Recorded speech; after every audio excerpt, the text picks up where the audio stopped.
Isang araw, isang santo, may maligayang pagdating sa channel na nagbibigay pugay sa mga lalaki at babae na nagmarka sa kasaysayan ng simbahan sa buong panahon. Ngayon, 30 ng Marso, ipinagdiriwang natin si San Sabino ng Hermopolis.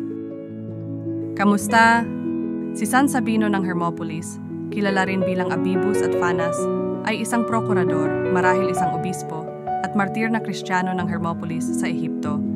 Sa panahon ng pag-uusig ni Diocletian, siya at marami pang ibang Kristiyano ay nagtago sa isang kubo. Ang kanilang presensya ay sa wakas ay inihayag sa pamahalaan ng isang tao na ang pagkakakilanlan ay nananatiling di malinaw. Ang taong ito ay inilarawan bilang isang pulubi o isang manggagamot. Si Sabinus ay pagkatapos ay dinala sa Antinopolis, kung saan, pagkatapos na subukang siya ay nalunod sa Nile. Narito ang isang dasal na inaalay kay San Sabino ng Hermopolis, O makapangyarihang Diyos.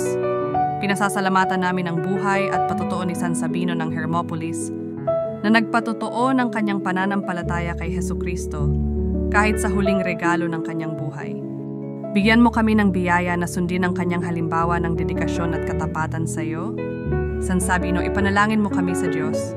Ipamamanhik mo kami sa aming mga sandali ng pag-aalinlangan at kahirapan at patnubayan mo kami sa daan ng pananampalataya at kabanalan.